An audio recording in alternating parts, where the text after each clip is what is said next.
and today we'll be speaking to Duncan Park, who's the Associate Director of Assessment at MANCOSA.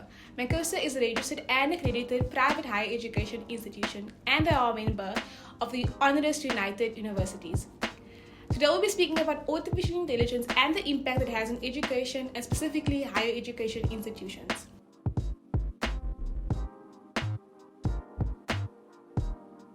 Some of the fears that people have with these tools, and a lot of people, there's a lot of misconceptions as well. As much as me and you, we'd say it's something that people should embrace. Like a lot of people are like afraid of whether or not these bots will be replacing their jobs, or they're taking over our jobs, and what jobs are going to exist in the next 10 years, what jobs are going to be replaced. Just give us a bit about a reflection on your opinion. Maybe tying it into the education space. I'm pretty sure an AI bot could never replace a teacher, but do you think this is true? To what extent do you think that this is true?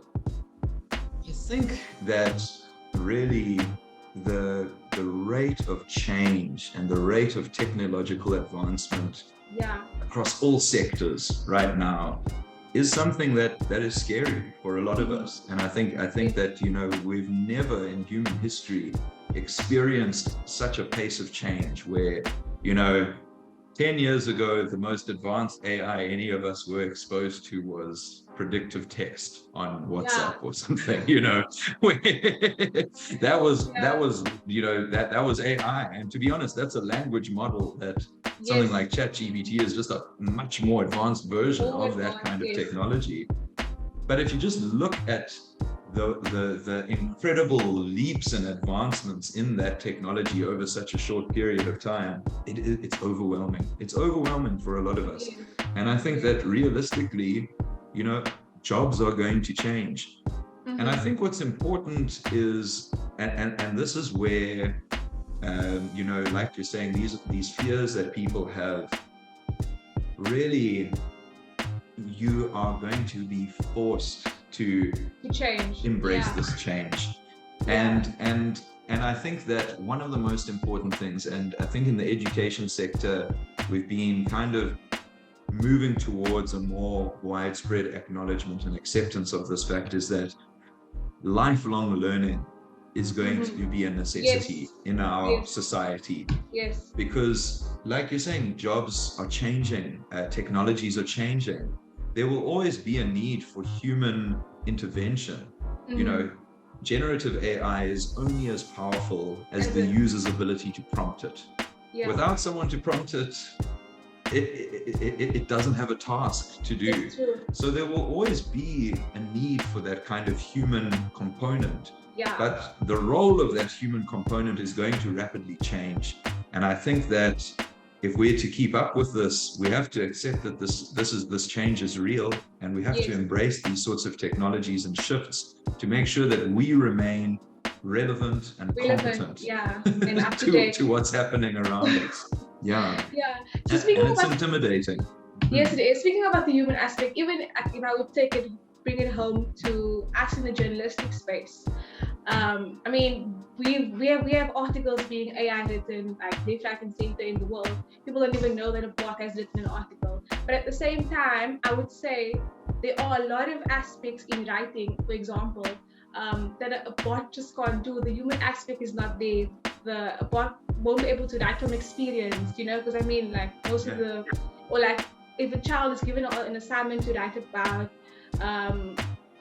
an experience, something that they want, like that they need to give in-depth answers to. I mean, AI can't do that. Like you need to write from.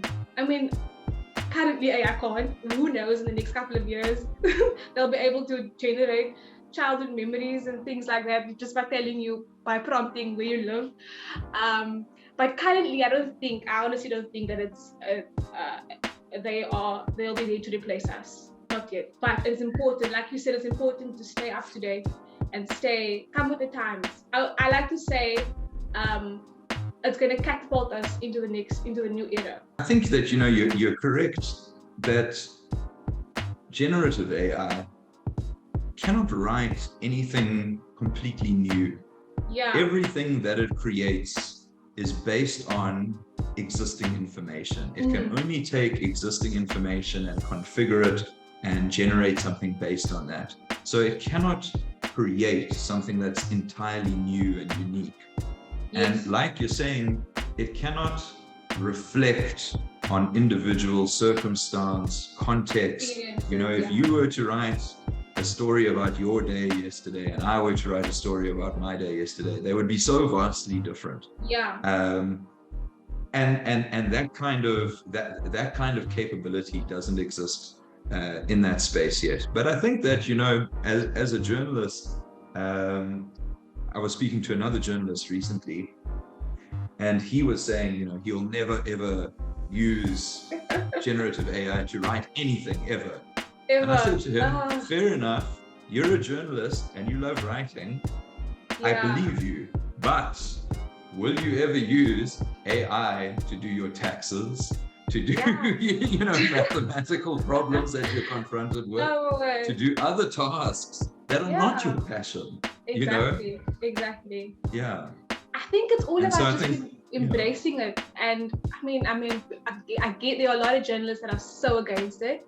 Even conversations that I've had, and they're like, no, it's so against you. Like, why am I journalist then? But I think it's a matter of just embracing and finding how you can use these tools in your day-to-day activities. I feel like you'd be a fool not to. Just to, like, you know. Technology has been around forever. I mean, like we shifted from just doing things, publishing in newspapers or on radio to the digital. That's technology. It's just a new shiny technology that everyone's going to get used to in the next couple of years. Thank you so much for watching. It was a really insightful chat. I hope you guys learned a lot. I know I did. And if you want to know more about MANCOSA, you can head to our website www.careersportal.co.za for any information you may need about what they offer, and also any information about studying in your future career. Comment down below your thoughts on AI. Are you afraid of it? Are you embracing it? We want to know. Yeah, thanks for watching. Like this video and subscribe to our channel for more.